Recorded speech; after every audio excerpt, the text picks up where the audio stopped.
sixth and final panel of the day. Thank you all very, very much for being here. And please join us after the panel for our closing party at Christopher Guy, just a hop, skip, and a jump from here.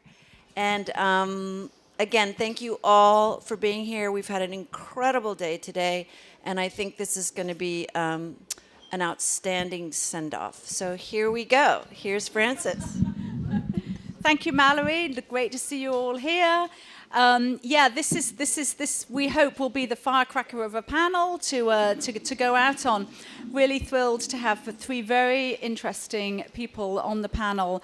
Our topic is simple. Stefan will tell me it's stupid, that the question is stupid, but the question the question is, why art? Or rather, why is art so dominant now? When the Broad opened, I heard from a museumologist, there's a discipline called museumology, that in the last 15 years, we'd seen more museums opened than in the last 150 years. Why have we seen so many museums open? We all know there's a just explosion of art fairs. There's a art market that's just going out of control. And yet, sort of, what is all this art, and what does it mean, and what relevance does it have? I've just been finding myself just sort of curious about it, and one goes to global capitals, and where cities used to have all sorts of bases for existing. In LA, it used to be aerospace, you know. It now seems to be art. LA, it's art. Berlin, it's art. London, it's art. New York, it's art. So what is all this art about? That is our question. That's what we're going to ask. I'm thrilled to be joined by Carolina Miranda, a good friend. She's a fantastic writer. Sharp as a tack. Sharp as a tack. Don't cross Carolina. Los Angeles Times staff writer, editor of the Culture High and Low blog. At the end, STEFAN SIMCHOWITZ. He's quite a well-known name, who definitely enjoys playing with what it is to be engaged with art. He's CEO at Simcor, art collector, curator, advisor. He's obviously had a whole career in movies as well.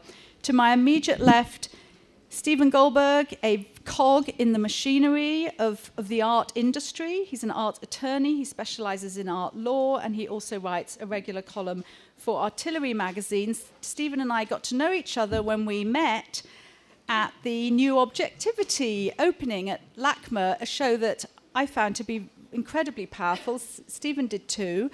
And it was such a sort of emotionally powerful show, and it got me thinking about sort of what's the point of painting. And I actually talked to Michael Govan about it, and I said, where are the painters today who are doing what this school of painters were doing? And he said, painting is dead.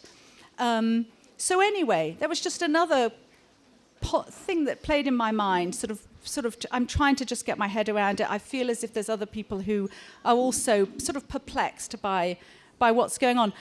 I am going to say that when I spoke with Stefan yesterday, first of all, he told me why art was a stupid question. And he said, you need to rename the panel the bonsai tree. And then he said, bring a bonsai tree. There was no time to get a bonsai tree between yesterday's phone call and today's panel. So I'm just going to tell him that in this painting behind him, I think this is a bonsai tree. But Stefan, if you could just kick off by telling us why this should not have been called Y Art and it should have been called the bonsai tree, and we'll go from there. So basically, there's a microphone. So basically, I like using the analogy of a tree, a bonsai tree, an oak tree. I mean, she was like, why not an oak tree? I'm like, because it won't fit in the room. But a tree has a trunk, and then it has a limb and another limb and another limb, and then the limbs have limbs, and then they have leaves, etc. And the institutional expansion, the square footage expansion that's happened all over the world institutionally, is really a function of essentially the tree branching out and filling out in sort of the post-war period, fueled by capital, fueled by globalization, fueled by the distribution of images that is sped along through social media, the internet, by the ability for networks to handle large amounts of data, image data.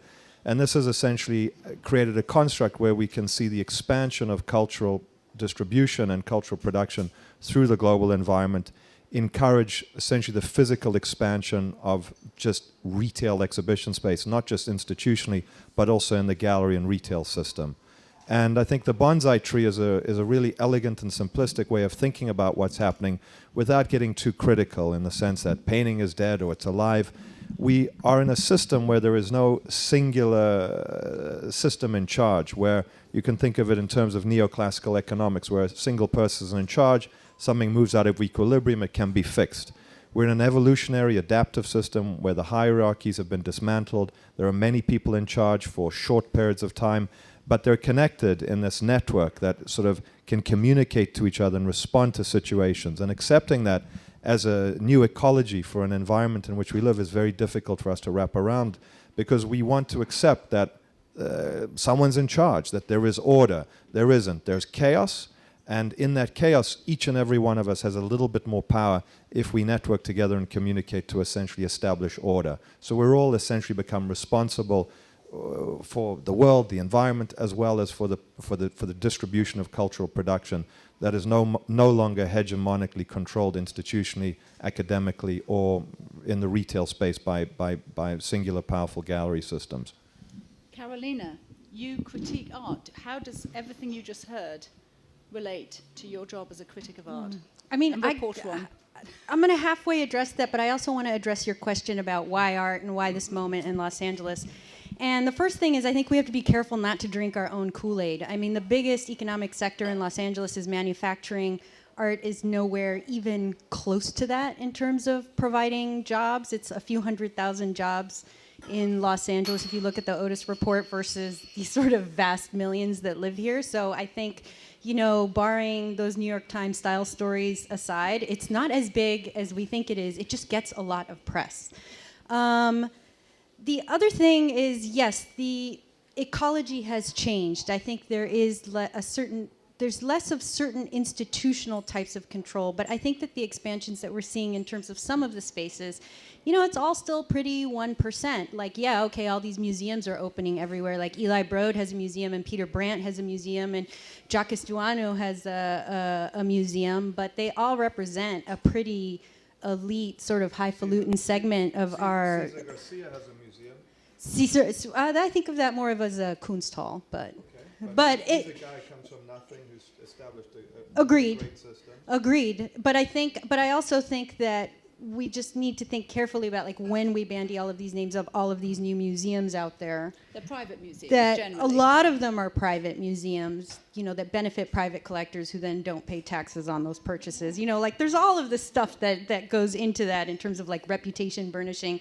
That, yeah, it's culture, it adds to the scene, but that it's all coming from sort of like this market-driven segment of society that isn't that surprising. We have the typical 1% argument here. So we have the typical 1% argument: oppositional, rich versus poor, alienation. It's not as good as it sounds. Very dangerous conversation. Well, I don't think I said that at all. I think that a big part of the private museum growth can be accounted to that. Are there all kinds of other spaces that have come up during this time? Absolutely. Are there alternative art spaces? Are there Kunsthals like Caesar's? I in no way said that this was the only sector of growth. So that must be something that perhaps you're sensitive to. I'm very sensitive. And let's get Stephen. I accept fundamentally that art is part of the 1%, and that this is a conversation. We all sitting in this audience are part of the 1%. You know? Well, I think that's wishful thinking in my case, but in any event, the 1%, it's the 1,000% that's driving it, and it's worldwide. It's astonishing, and it's driven up the prices to, I mean, Modigliani sold the other day for $170 million. So it's an asset class. It's not as transparent as money, and so these the 1,000th percentile, they're trading in the art. They're building their own museums, and then they're displaying it.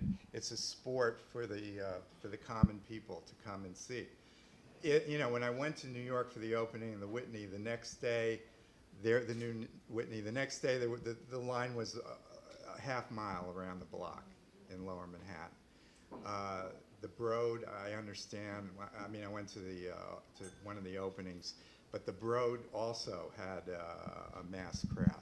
So, in a way, they're showing off as if it were a racetrack or something like that, and they own the horses. Carolina, is that a fair assessment? Yeah, I think that is fair. It's like, who's got more coons? There is a lot of that. This is such a going boring on. conversation. But I mean, going back to addressing your thing about the bonsai, I don't think art is exclusively a 1% thing. I mean, you said that just by us being here, we are that. I think art addresses much bigger things. It includes a much bigger cohort of the population. It doesn't just include stuff that sells in galleries. I think it's worth remembering that. I mean, I just spent a week in Tijuana, like talking to artists and architects who are really thinking about the way art and design and all of these things can help rebuild their city in the wave of appalling narco-violence in 2008 to 2010. So is it just a pretty picture that hangs on a wall and sells for 170 million? Like, I don't buy that, and I feel like that's something that I try to reflect in my coverage. I just have to define this 1% thing. How many of you in the room have a cell phone with a camera on it? Lift up your hands. Okay. You're part of the 1%. But actually, the other thing that I'm interested in is Globally speaking. however, within this room, there'll be those that buy art and those that go and observe it and enjoy it in museums. And I guess one of the other things I'm interested in, Carolina, you must be constantly looking for this, is sort of what, in fact, Stefan and Carolina and Stephen, all in your different ways, you were engaged with trying to identify what is the art that somehow reflects our generation. What's the good art? This art is sort of bandied around. It's partly an asset, and yet, is there a glut? I should ask: is there a glut in this asset? And well, is there a glut? The problem is there's actually a shortage. The Modigliani, there are very few of those in private hands, and the one that sold was superb. It was a new. It wasn't superb. It was painted over. It was a shitty second-rate painting. The guy I paid totally 170 million. I totally disagree. I had lunch with Irving Blum and a couple of professional dealers today. It was a second-rate painting, but you're a professional, so it was a masterpiece because the guy paid 170 million for it. But Stefan, if indeed it is second-rate, then why did it sell for so much? This is the kind of conversation that's a complete waste of time. We're talking about some Chinese taxi driver who speculated in the stock market for a decade and spends $170 million on a Modigliani because he wants to be a big shot. It's irrelevant. It's a random event. It's a black swan event. It's like being struck by lightning when walking the cat. Is it's it bullshit. A black swan and event? then this is the central conversation. A Modigliani sold for $170 million. Wow. Let's discuss art. Let's discuss Cesar Garcia. Let's discuss what's actually happening. The Modigliani's a rich guy went shopping. Happens in Paris today, probably. A guy bought his wife a rock for $12 million. It happens everywhere. Well, except it's cyclical. It's not cyclical. Throughout history, crazy rich have made a lot of money and have gone and spent more than they should have on things. Happened with the Japanese. Some of those people your buyers? I hope so. I try to recruit them. I'm in the business to make money and support emerging contemporary art, which I do. The more money I make, the more art I can support. I'm in business. I mean, it's a massive business at this point, and it's affecting everybody. Like I said, look at the crowds. But we're seeing. You got to look at what's coming out. All the art schools, all the people who are struggling. There's got to be. We're seeing the biggest expansion in post-war art production in history. We're seeing more art schools, more artists making a living making art than ever before in history. Right. We're seeing more money flowing to young artists, mid-career artists than ever before. We're not seeing some kind of conspiracy of everyone's just buying $170 million. There's the reason why art degrees have proliferated, curatorial studies degrees have proliferated, is because there's more money and art flowing across the entire food chain than ever before. Okay, that's really interesting because Carolina. I think that money in the food chain benefits the artists at the top of the chain, the Jeff Koonses et al., more than it benefits everybody. I mean, the vast majority of artists. It benefits the Ronnie Horns and the Oscar Murillos. My point is that the vast majority of artists do not make a living at artists once they Thank God, graduate because from they're school. useless. This is the man who loves art. I love art. It doesn't mean I like good art, not bad art. Why should the guy make shitty art make money? It's like it's a conspiracy. You're held back. You make bad art. There are a lot of guys who are making hundreds of thousands of dollars making art. David Cordy, hundreds of guys making livings well beyond regular livings today, more than ever before in history. And yeah, there's this like conspiracy that I didn't make a living in art, or writers or critics because they're friends with artists and they feel they've been alienated.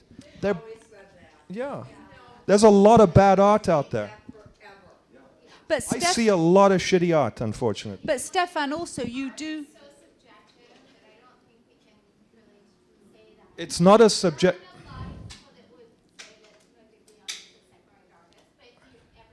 I didn't say it's a second-rate art. I said the piece was. I said the piece was painted over and probably not worth 170 million. It's so subjective that I think it's hard to say that this is a bad piece of art or this is. It's not subjective. It's not subjective. I tell you something. I do yoga. I can't touch my toes. Last year, my resolution was to try and touch my toes. I still can't do it. You know what? Aesthetics is a practice. The more you see, the better you see. And the subjectivity of art means I was born trading aluminum in Russia and made a couple of $1 billion, and I'm 50 now, I'm bored, I'm going through my third marriage, I want to be an art collector, but I've got great taste. I bought it, I paid 150 million for it, therefore it's good. No, you got bad taste. It is a muscle. It's the, yeah, he likes it. Some people like doing drugs and eating chocolate cake. I mean, but because you like it, it doesn't mean it's good. It just means you like it.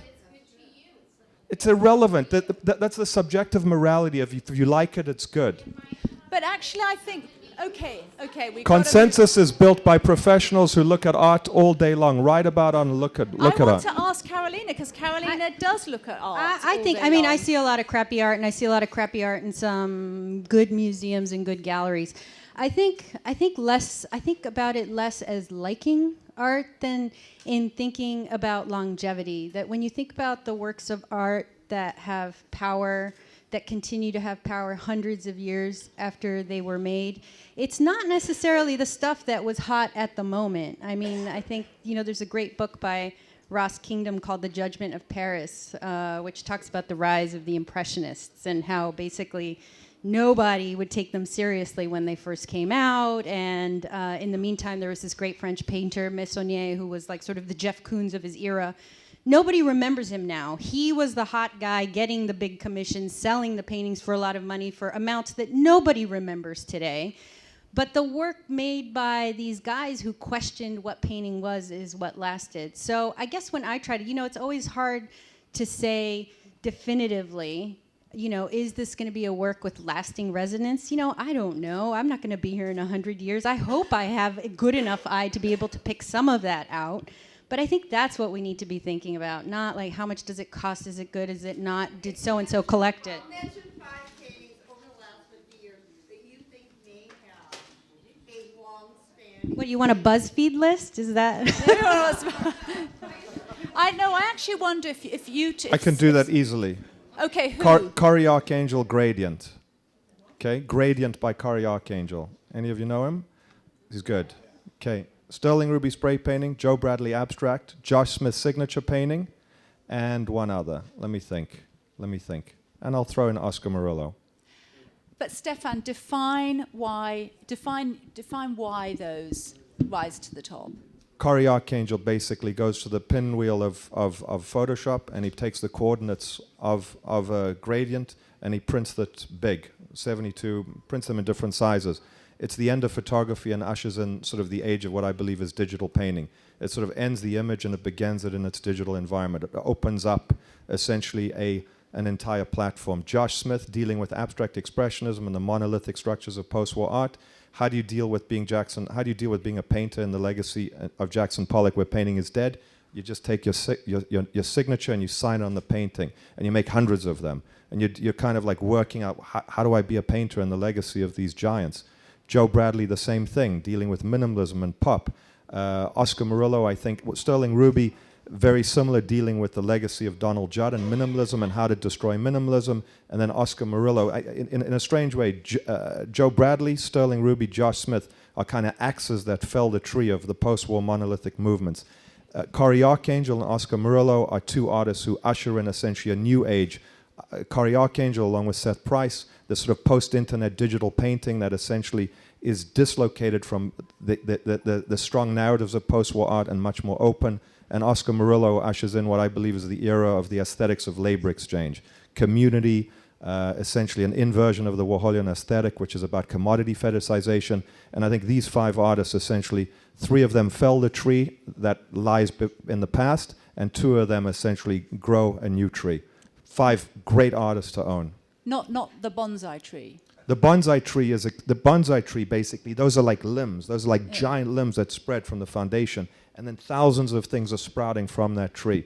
And if we can have the conversation about those micro conversations that bind those things together, we have a giant art market. We have a hugely prolific, prodigious, and expansive market on our hands. I love your analysis of those paintings. What did you think, Carolina? I'd say the end of photography came more with Richard Prince rather than Cory Archangel, but I feel like this Katie is gonna Nolan start, predates yeah, Richard but Prince. it's That's gonna- about we're starting to get appropriation, into is not this, the end of photography. But actually, I find it very interesting in as much as I do feel as if actually the market piece has been rather overwhelming. So actually, to hear you break it down with such passion is very exciting to me, frankly, because I do feel as if, yes, the hordes are lining up for every new art institution that opens. But is there a sort of herd mentality that's being drawn to these museums? To what extent are we understanding our own time as expressed in art? I think Stefan had a point about these new artists that are exciting. But if you go to the Broad, then you'll see like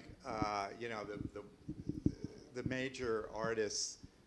It's like they dot all the I's and cross Some of the all major T's. artists, there's no And arte s- pauvre and so whatsoever the at the point Broad. is It's got giant holes. For those of us, in the art world who see all this stuff all the time, it's kind of boring.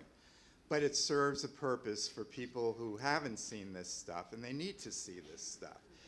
But what he's talking about is he's talking about a bunch of what are known as early blue chip artists. Okay, there's probably about 100 of them. In May, they were all put up by the New York houses, and they sold okay. This time, they shied away from them, because what they're afraid of is if the market peaks, it's like, last to be hired, first to be fired. They're the ones that are they're gonna crash, and they're gonna crash big. So I think that, there's a word of caution with regard to some of these artists that Stefan mentioned. But, certainly, the fact that they're out there, and there may be 100 of these artists. There's not 100.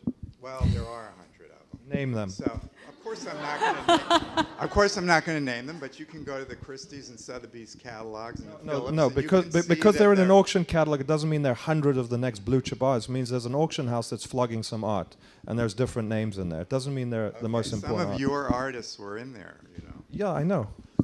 So Carolina, you went to Tijuana. You They all met did very artists well. there. They all did very well.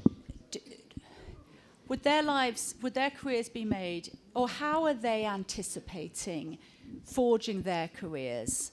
Are they going to be finding dealers in the big cities, they're working to art fairs, hoping that someone like Stefan will come and discover them? What's the trajectory now? I mean, I think a lot of it is more sort of community focused and a little bit more focused on sort of Mexico City. Sort of when they're looking towards the art market, they probably look more towards Mexico City than they look towards the U.S. That said, one of the artists I met with had a dealer here in Culver City. Others work more as installation artists because the work that they do isn't necessarily commercial. So, doing installations at universities, at museums, at Kunsthalls, really this kind of wide range of practices, but I'd say the vast majority of it not supported by the market, partially because I think the market in Mexico is a little small, and then when big Mexican buyers go to buy, they buy kind of the same global blue chip artists that everybody else does. So it's a different part of the ecosystem, I think. Not true. I have many clients in Mexico. What's not true? The part about the blue chip? This definition of blue chip is as well one of the broadly misused and abused definitions. But it's kind of this global type of buying. It's like you do meet collectors, say, in Tijuana who don't buy the local artists. They go to New York to buy. They go to, Sonamaco to buy. They're not buying, people there. And it's so, Thank okay, God. are they blue chip? Maybe not. They're at all levels of the gallery range, but they're sort of looking at sort of what are the greater art world trends and sort of hooking into those. This is one of the moral problems, regional buying.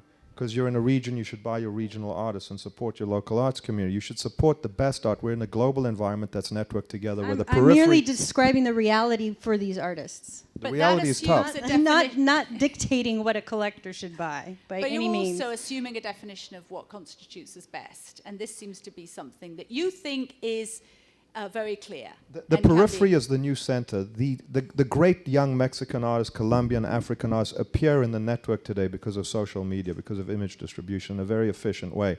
And as those forces erupt and emerge, you're going to be able to establish whether they have visibility and power.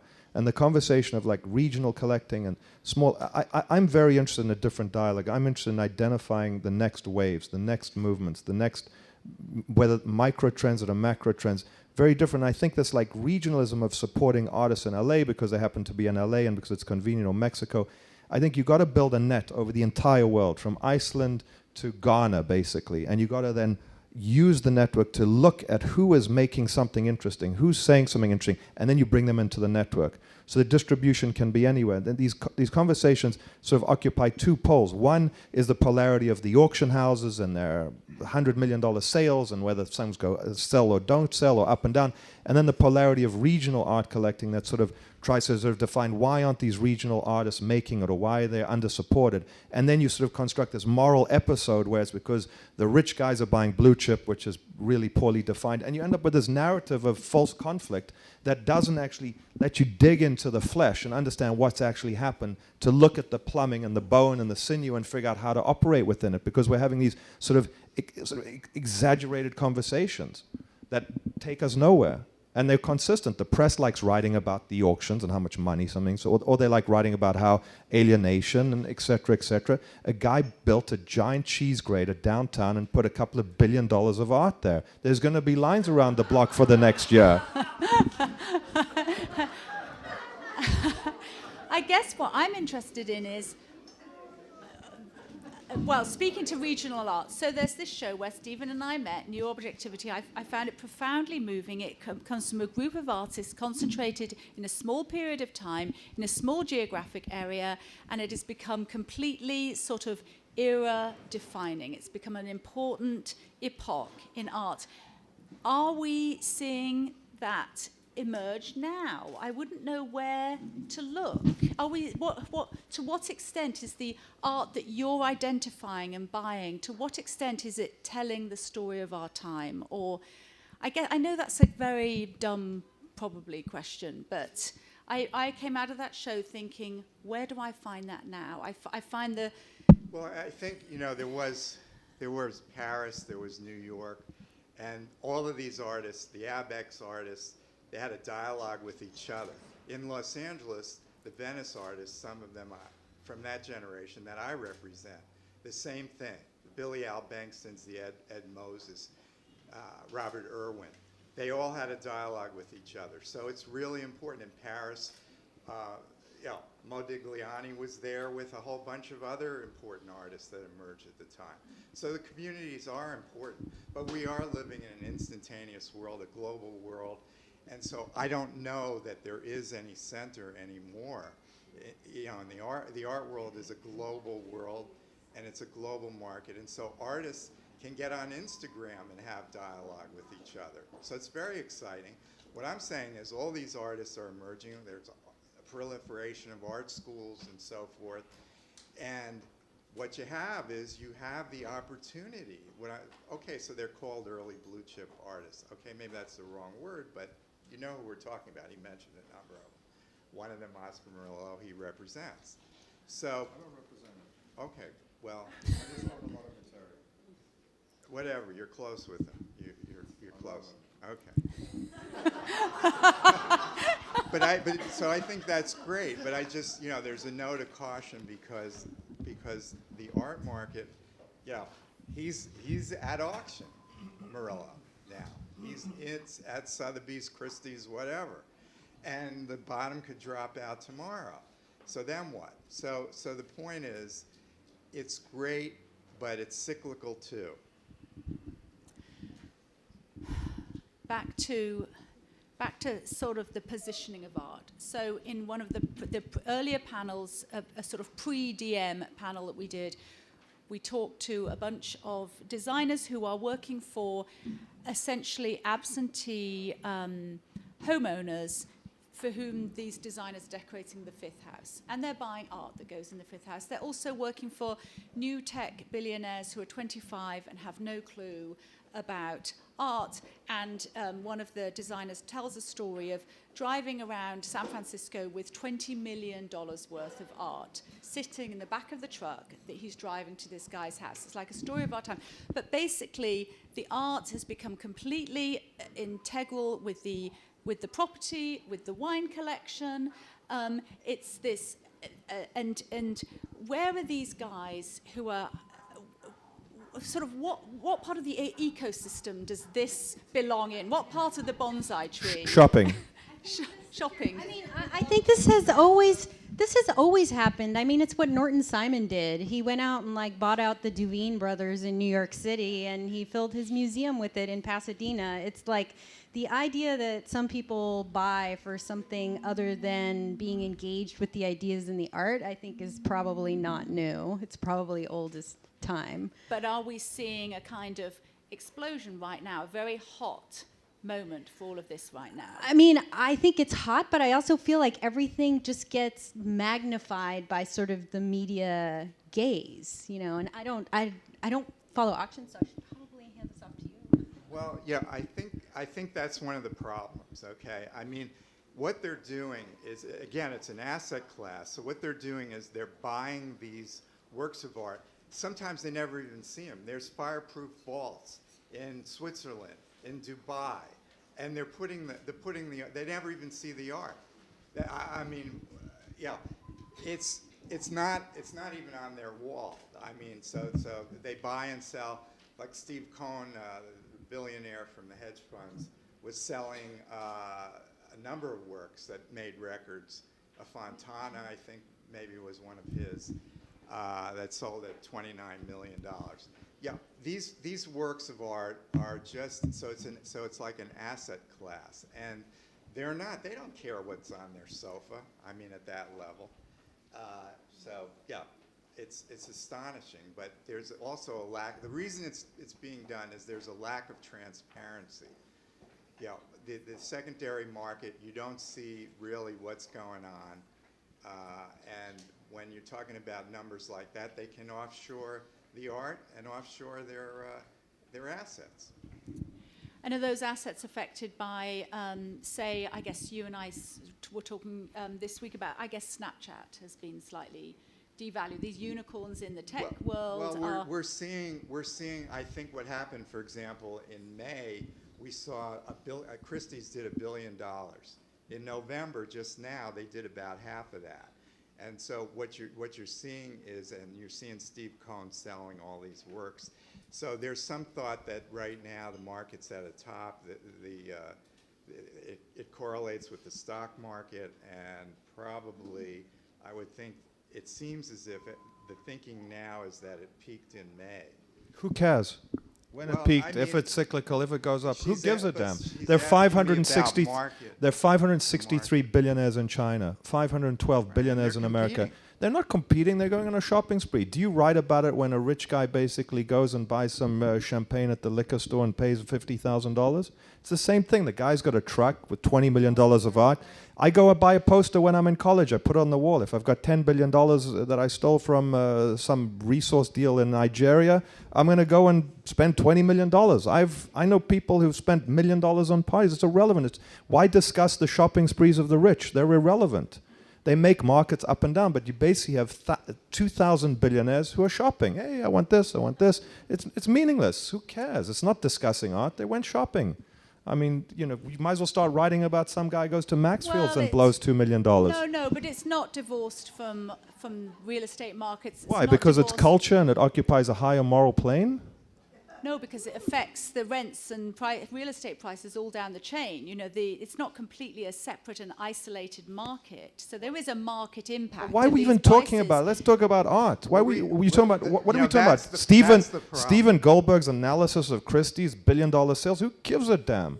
Let's talk about something that actually is meaningful. The point is, it's a business. One half view is talking about art as investment, and then other people. So he's giving you a lecture on art as a cyclical investment. Was he a stockbroker saying buy art now, sell art now? Who cares? Makes a difference to you guys? Big collectors are doing that, and they drive their own prices by buying each other's collections, etc. and drive everything. There's no conspiracy. They're buying shit and selling shit. It's just that's a whole nother. I mean, buying art for investment and seeing that has grown so quickly, and that the profits have grown so much more. And so have the losses. The losses have grown as quickly as the profits. For as many people have made money, many people have lost money. They just don't write about it. Let me jump in here. The point is art is a business. Okay, if you don't think it's a business, then you're a fool. But what's good about it is that because of this thousandth of 1% and the frenzy in the art market and so forth, it's giving artists around the world a chance to break through, and in a way it's a good thing. Okay, and then you can talk about the real beauty of art, the real meaning of art. And I mean, you don't like this particular Modigliani, but frankly, it's astonishing to look at it in person, to see it. It's absolutely stunning. If you've gone to a show of his work, a singular show of his work, you'll come out of there feeling incredible because of what you've seen. That's the importance of art. It's not the money, but the money is But driving. the painting you're and you fixated know on that. discussing You is the know importance of ours, the second most expensive painting ever sold. You discuss it, but You went on this rant already. Yeah. I want to ask. I think Stephen nailed what really ultimately is the meaning of art, the desire, the somehow was elevated by it. Carolina, the artists that you've seen recently, who are you? Are you finding yourself really excited by and moved by some of the art that you're seeing? Or are you finding that artists are feeling they've got to play the game, somehow break into the art market? Yeah. And what does that mean? Does it affect the work they do? The art fairs, is it making them change the size of their paintings because they have to like be a Barbara Cartland distributed? novel over here. I mean, there is a lot of sort of playing the game of like, oh, I'm going to make work that can sell, or I'm going to make work that sort of speaks to a certain part of the art world. But I think for me, always the most interesting art is the art in which the artist is just doing something that they feel passionately about, or really making a statement about something. And so, when I think about the works that I've seen that recently that have really moved me, I mean, their works, they've been these almost like ephemeral pieces that. Like I saw an installation at Lace by the artist Natalie Bookchin that dealt with all of these like harvested pieces of YouTube video that dealt with questions of scandal. And it was this kind of maze that you navigated in the dark, and you had these different voices that would come on and talk at you. I mean, it is this piece that to this day, I wish some museum would stage it, because I think it's a really important work that talks about sort of the social movement, the social moment that we're living in. I mean, is it generating the headlines about money and sales and this and that? No, it isn't. But I do find that work there, and I find it when the artists make things they care about and don't think about all of the accoutrement, Thank you. Good back. Yeah. Marcel Duchamp. Is that Well, Beatrice? she cares about, I think Natalie Bookchin cares, but she doesn't care so much about how much her work costs or what people are going to write about it. It's more, how is it going to be received by a certain kind of viewer? That's what she cares about. What is she going to say with this work? The piece did get reviews, and she's an artist who does not produce very much. Her pieces are very sort of like laborious, and they take years to complete. So it might be one work every 2 or 3 years, but she does get reviewed. She does get grants, and she is out there. But how does an artist, I mean, I'm listening to all of you, and But how does an artist navigate all of these different issues that you're discussing? It's, you know, being from this point of view as an artist listening to you all. You make good art. Yeah, I understand what you're saying, but that's not the navigation part. I mean, I think there's. If you make good art and you make a good amount of it, you will be Well, But it didn't work for Stefan- Van Gogh. There's also the factor of luck. luck. You can be as integer as you want, and you really do great art. Everybody around it sees it and likes it. But the To shoot it out is luck. There's- Helma af Klint. You know Helma af Klint? Helma af Klint, Swedish artist, a precursor to Paul Klee, was doing very similar work. She was a female. She never showed art. She passed away. The work is, do you know Helma af Klint? I do not. Helma af Klint, Halma af Klint. She's considered as great as Paul Klee. The Swedish state owns all the work. She was undiscovered for 100 years. She was a woman. She never even thought of showing art. She passed, and they literally in the last decade released it. So she's massive now. Eventually, the good art gets found, as long as it doesn't get burnt or destroyed in the tunnels of history. But eventually, it gets discovered. Henry Darger, the same. I really do believe if the art is great, it eventually profoundly rises to the top. I mean, I think in terms for artists working today, there's sometimes a conscientious decision that has to be made about like, okay, do I choose to pursue a gallery career? Do I go the academic route? I mean, there are choices that they make about, will I be an artist who survives on grants and does installation work, or am I going to be more commercial? Like there are decisions that go into it, and I think a lot of them stem from the type of work an individual artist makes, and also what their own feelings about what they want to do as well. Can I give you my theory just in 2 seconds? So Marcel Duchamp talks about basically art being produced in its raw state, à la brute, good, bad, or indifferent. And it gets transmitted through time and space. Eventually it gets refined like sugar, molasses into refined sugar. What's happened because of this thing here is that process has accelerated rapidly. So instead of separating this idea of art production and distribution over long, elongated periods of time, it is compressed. The discussion of cultural production and cultural distribution, in my opinion, needs to be bound together, studied, examined, and discussed as a singular unit. Now, what happens when you do that? You start to infect the production of culture with the infection of the distribution of culture, because the distribution of culture is infused with morality, as we talk to you. Buy it because you love it. We get into the Barbara Cartland conversation of why you buy art. I bought it because I love you. I love you. Let's get married. It's like this romance, and there's no romance. Artists are either doing important work and good work. It's not a romance novel they're writing. They're making art. And the discussion of cultural distribution and cultural production needs to be discussed and understood methodically. What's different today to the past is that compression, that speed, the bonsai tree. The distance between the leaf and the branch is small now. The difference between a tree at the foundation and the first leaf is great. And that's why I like the analogy of the tree, because it really helps you define and think about these structures across the board.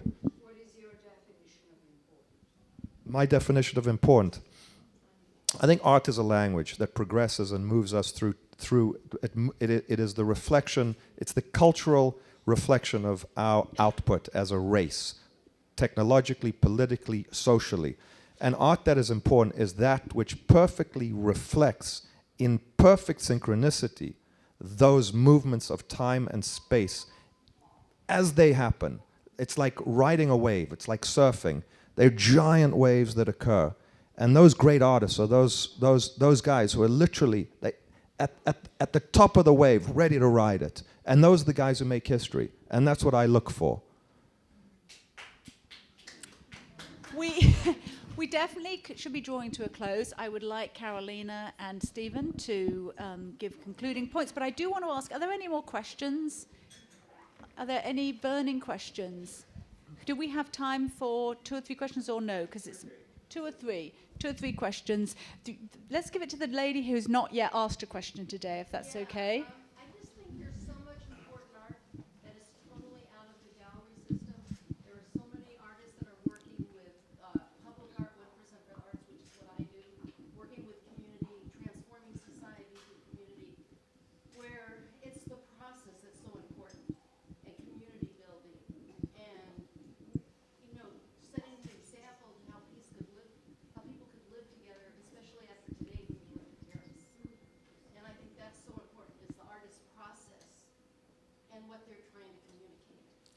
That's very different from what Stefan thinks. No, it's Um, not. No, I mean, and like I work with kids and I do large murals and I have but a. this is a basis for humanity. That should be involved in how we Mm. eat food, how we cook food, how we consume Yeah, and I everything. have a The- mural at the farmer's yeah. market that's like probably 200 panels made by kids, from homeless street kids in Brazil to people in the Andes in Peru, and the kids from Hancock Park Elementary School.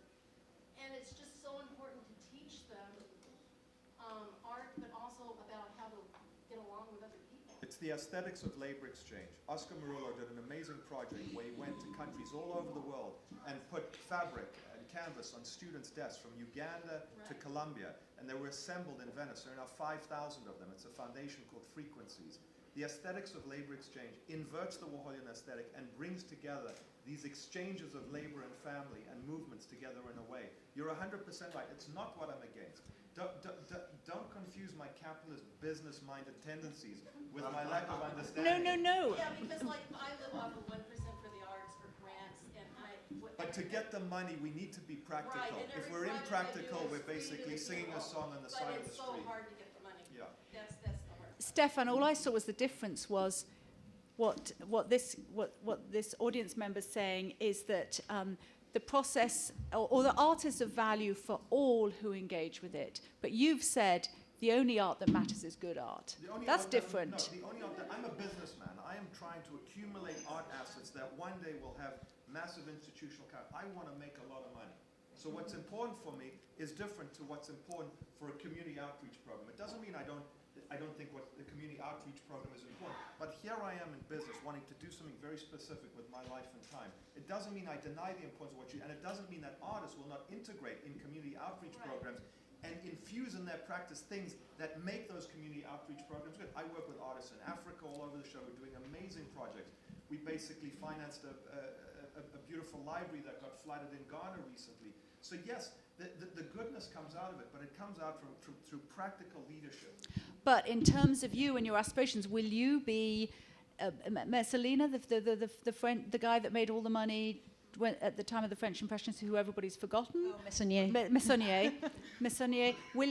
Is your model to be a Messonnier making tons of money now, or is your model to be the guy that supports Van Gogh or something? I have no goddamn idea. I'm just working hard to keep myself afloat at this point. If I was a fortune teller, I'd be fine. I mean, I just wanted to add something to what this audience member said, because if you do see an interesting current in what's happening in art today, is a lot of artists sort of engaging social issues in works that are all about process. I mean, this is work that goes back to the work that Suzanne Lacey was doing here in Los Angeles in like the 1970s, you know, involving community members in sort of like wide-ranging projects that had everything to do with women's issues, issues of race and class, adolescence, and stuff that was more about bringing people together than creating an object. So that is kind of an interesting, and I think... Yeah. But I mean, I think this social aspect is something interesting because it's something that a lot of artists like right now, I think, because there is so much attention on the art market, there is also, you do see these artists who say, no, my work is going to be not necessarily geared at that. It's going to be about this process, but this process that entails community. Yeah, I made that choice 20 years ago. Good for you. We should move.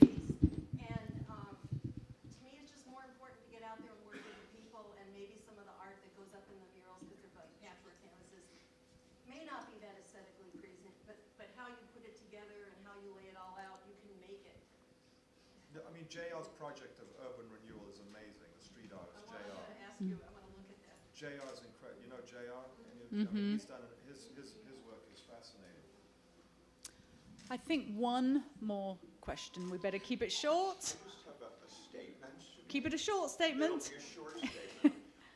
I think it's great. I apologize I came in late, but when I came in, I was very kind of upset that there seemed to be a discussion of an either or discussion. Either we do money or we do art. I think you have to do both. I don't think it's an either or. Oh, that's what everybody's agreed, I think. Everybody's agreed. We could continue, but I think we should wrap it up and get a drink and